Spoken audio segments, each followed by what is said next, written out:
Hello friends, તમારું સ્વાગત છે મારી ચેનલમાં। આજે આપણે બનાવીશું બાલાજી લીંબુ સિંગ ભજીયાની રેસીપી। તો સિંગ ભજીયાનો દરેક દાણો એકબીજાથી છૂટો કેવી રીતે કરવો અને સિંગ ભજીયાને એકદમ સરસ ક્રિસ્પી કેવી રીતે બનાવવા તેની બધી જ ટિપ્સ સાથે આજે આપણે આ રેસીપી બનાવીશું। અને આ સિંગ ભજીયા ખાવામાં એટલા ટેસ્ટી લાગશે કે ઘરમાં નાનાથી લઈ મોટા બધાને બહુ જ પસંદ આવશે અને ખાસ કરીને બાળકોને આ સિંગ ભજીયા બહુ જ ભાવશે। તો ચાલો બનાવીએ। રેસીપી સારી લાગે તો વિડીયોને લાઇક કરજો, વધુમાં વધુ શેર કરજો અને હજી સુધી જો તમે ચેનલને સબસ્ક્રાઇબ ના કરી હોય તો સબસ્ક્રાઇબ કરીને બાજુમાં રહેલા બેલ આઇકન બટનને ક્લિક કરજો, એટલે મારી નવી રેસીપીની નોટિફિકેશન્સ તમને ડાયરેક્ટ મળી જશે। તો ચાલો બનાવીએ।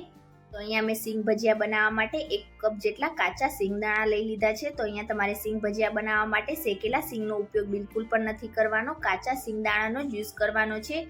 અને સિંગ ભજીયા બનાવવા માટે તમારે આ રીતે થોડાક મોટી સાઈઝના હોય તેવા દાણાનો યુઝ કરવાનો, એટલે સિંગ ભજીયા એકદમ સરસ બનશે। તો હવે આપણે એક બાઉલ લઈશું અને તેના ઉપર આ રીતે કોઈ પણ એક મોટો ચાણો રાખી દઈશું અને આપણા બધા સિંગદાણાને ચાણામાં ઉમેરીશું। તો હવે આ રીતે આપણે ઉપરથી પાણી ઉમેરતા જઈશું અને આપણા બધા સિંગદાણાને એકદમ સરસ રીતે પલાળી દઈશું। તો અહીંયા તમારે વધારે સમય સુધી સિંગદાણાને પાણીમાં પલાળીને નથી રાખવાના, આ રીતે આપણે ઉપરથી પાણી ઉમેરતા જઈશું અને એકદમ સારી રીતે બધા સિંગદાણાને 2 મિનિટ જેવું પલાળી દઈશું, એટલે જ્યારે આપણે તેમાં લોટ અને મસાલા ઉમેરીશું તેનું એકદમ સરસ એવું કોટિંગ આપણા સિંગદાણા ઉપર થઈ જશે। તો અહીંયા મેં બધા સિંગદાણાને એકદમ સરસ રીતે પાણીથી પલાળીને તૈયાર કરી લીધા છે। તો હવે આ રીતે જે નીચેનું એક્સ્ટ્રા પાણી હોય તેને આપણે ફેંકી દઈશું અને ફરી પાછા બાઉલ ઉપર આપણે આ રીતે ચાણો રાખી દઈશું, એટલે જે કંઈ એક્સ્ટ્રા પાણી હશે તે બધું જ નીતરી જશે। તો હવે આપણે બાઉલને સાઈડ ઉપર રાખી દઈશું અને સિંગ ભજીયામાં નાખવા માટેનો મસાલો તૈયાર કરી લઈશું। હવે તેના માટે એક નાનું મિક્સર જાર લઈશું અને તેમાં 1 ટેબલ સ્પૂન જેટલું જીરું ઉમેરી દઈશું। તો રેગ્યુલર સિંગ ભજીયા કરતાં આ સિંગ ભજીયામાં મસાલો થોડોક અલગ હોય છે। અને હવે તેમાં 1 ટેબલ સ્પૂન જેટલો અજમો ઉમેરીશું। તો અજમો ઉમેરવાથી આ સિંગ ભજીયામાં એકદમ સરસ એવો ટેસ્ટ આવશે। 1 ટેબલ સ્પૂન જેટલા કાળા મરી ઉમેરી દઈશું અને હવે બધી વસ્તુનો આપણે એકદમ સરસ એવો ફાઇન પાવડર બનાવીને તૈયાર કરી લઈશું। તો અહીંયા તમે જોઈ શકો છો મેં બધી વસ્તુનો એકદમ સરસ એવો ફાઇન પાવડર બનાવીને તૈયાર કરી લીધો છે। તો આ પાવડર આપણે સિંગ ભજીયામાં નાખીશું એટલે આપણા સિંગ ભજીયામાં તેનો ટેસ્ટ એકદમ સરસ એવો આવશે। તો ફરીથી આપણે એક બાઉલ લઈશું અને હવે આપણે જે સિંગદાણાને નિતારીને તૈયાર કરેલા તે બધા જ બાઉલમાં ઉમેરી દઈશું અને હવે આપણે જે પાવડર બનાવીને તૈયાર કર્યો છે તેમાંથી 2 ટેબલ સ્પૂન જેટલો પાવડર આપણે સિંગના ઉપર ઉમેરીશું। 1/4 ટીસ્પૂન કે પછી સ્વાદ પ્રમાણે મીઠું ઉમેરીશું। 1/2 ટેબલ સ્પૂન જેટલું લાલ મરચું પાવડર ઉમેરી દઈશું।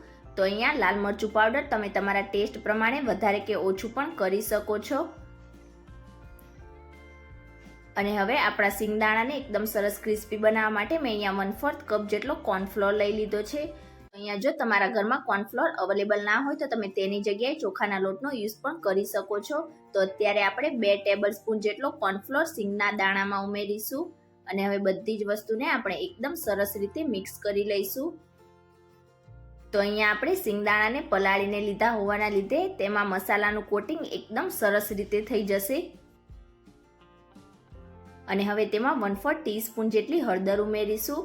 તો ફક્ત તમારે 1/4 ટીસ્પૂન જેટલી જ હળદર ઉમેરવાની છે। તો આજે આ સિંગ ભજીયા આપણે લીંબુ ફ્લેવરના બનાવીએ છીએ તો તેમાં 1 મોટા લીંબુનો રસ ઉમેરી દઈશું। અહીંયા જો તમને ખટાશ વધારે પસંદ હોય અને જો તમે વધારે પ્રમાણમાં સિંગ ભજીયા બનાવતા હોય તો લીંબુનો રસ થોડોક તમારે વધારે ઉમેરવાનો, તેનાથી સિંગ ભજીયા એકદમ સરસ એવા બનશે। અને હવે બધી જ વસ્તુને આપણે એકદમ સરસ રીતે મિક્સ કરી લઈશું, એટલે આપણા બધા જ મસાલાનું અને કોર્નફ્લોરનું કોટિંગ આપણા સિંગ ઉપર એકદમ સરસ રીતે થઈ જશે। તો અહીંયા તમે જોઈ શકો છો આપણા બધા જ મસાલા એકદમ સરસ રીતે સિંગદાણા ઉપર કોટ થઈ ગયા છે। તો અહીંયા મસાલા તમે તમારા ટેસ્ટ પ્રમાણે વધારે કે ઓછા પણ કરી શકો છો। તો હવે અહીંયા મેં અડધા કપ જેટલો ચણાનો લોટ લઈ લીધો છે। તો આપણે પહેલાં આ રીતે અડધા કપ જેટલો ચણાનો લોટ યુઝ કરીશું અને જો જરૂર લાગે તો જ આપણે બાકીનો લોટ પાછળથી ઉમેરીશું। તો હવે થોડો થોડો ચણાનો લોટ આપણે આ રીતે સિંગમાં ઉમેરતા જઈશું અને હવે આ રીતે ચમચીની મદદથી આપણા ચણાના લોટને સિંગમાં એકદમ સરસ રીતે મિક્સ કરતા જઈશું। તો અહીંયા તમારે પહેલાં એકસાથે બધો ચણાનો લોટ સિંગમાં નથી ઉમેરી દેવાનો, આ રીતે થોડો થોડો ચણાનો લોટ તમારે ઉમેરતા જવાનો અને મિક્સ કરતા જવાનો. અને આ રીતે ચણાનો લોટ મિક્સ થઈ જાય એટલે હવે ઉપરથી આપણે 2 ટેબલ સ્પૂન જેટલું પાણી ઉમેરીશું. તો એકસાથે વધારે પાણી ના પડી જાય એ વાતનું તમારે ખાસ ધ્યાન રાખવાનું. આ રીતે થોડું થોડું પાણી ઉમેરતા જઈશું અને મિક્સ કરતા જઈશું.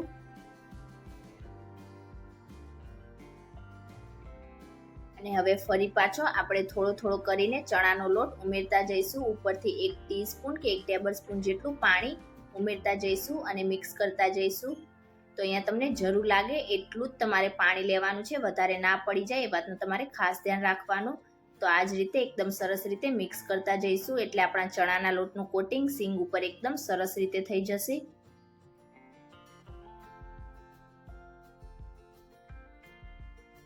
તો અહીંયા મેં બધો જ ચણાનો લોટ યુઝ કરી લીધો છે અને સીંગ ભજીયા બનાવવા માટે ટોટલી મેં અડધા કપ જેટલો ચણાના લોટનો યુઝ કર્યો છે. અને તમે જોઈ શકો છો કે આપણા સિંગદાણા ઉપર ચણાના લોટ અને મસાલાનું એકદમ સરસ રીતે કોટિંગ થઈ ગયું છે. તો અહીંયા જો તમને જરૂર લાગે તો તમે થોડુંક 1 ટીસ્પૂન જેટલું પાણી ઉમેરી શકો છો, પણ મને બિલકુલ જરૂર નથી. તો હવે આપણે તેને ઢાંકીને 10 મિનિટ માટે રેસ્ટ આપી દઈશું એટલે આપણા મસાલા એકદમ સરસ રીતે સેટ થઈ જશે. તો હવે લગભગ 10 મિનિટ જેવું થઈ ગયું છે અને તમે જોઈ શકો છો કે આપણા સિંગદાણા ઉપર બેસન, કોર્નફ્લોર અને મસાલાનું એકદમ સરસ એવું કોટિંગ થઈને સિંગદાણા સેટ થઈ ગયા છે.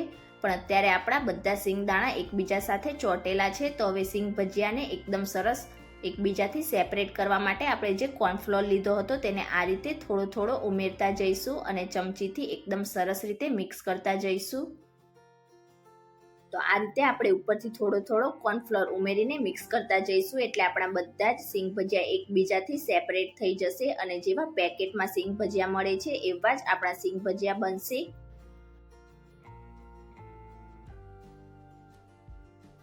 તો અહીંયા આ પ્રોસેસ તમે હાથની મદદથી કરવા માંગતા હોય તો હાથની મદદથી પણ કરી શકો છો.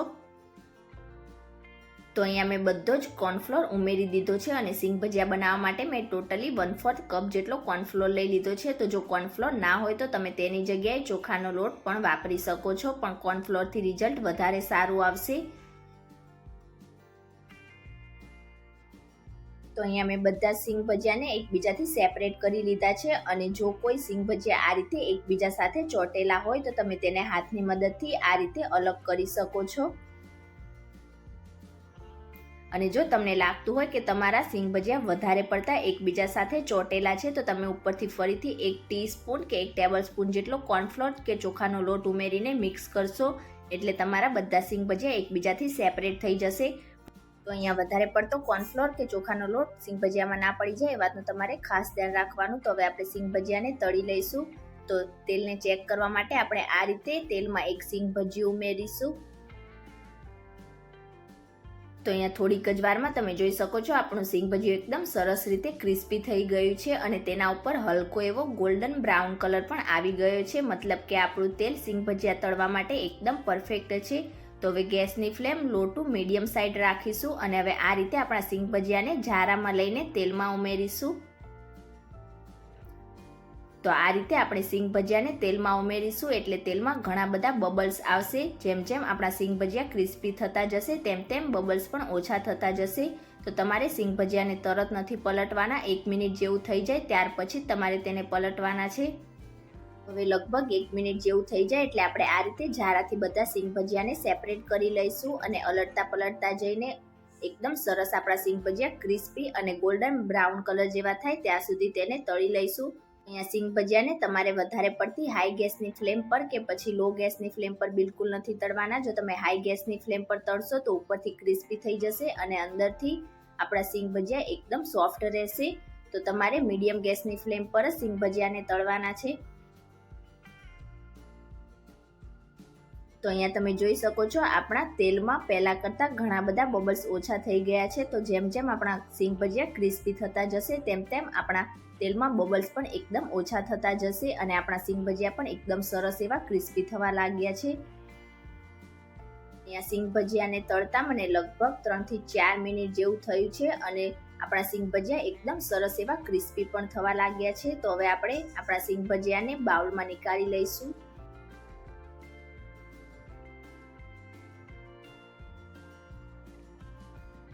તો અહીંયા તમે અવાજ જોઈ શકો છો, આપણા સિંગ ભજીયા એકદમ સરસ એવા ક્રિસ્પી બનીને તૈયાર થયા છે.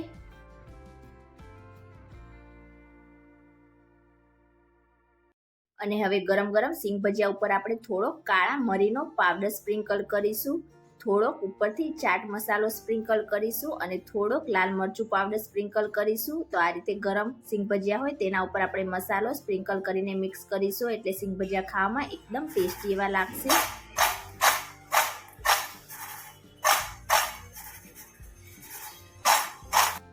અને બિલકુલ આ જ રીતે આપણે બાકીના સિંગ ભજીયાને પણ તળીને તૈયાર કરી લઈશું.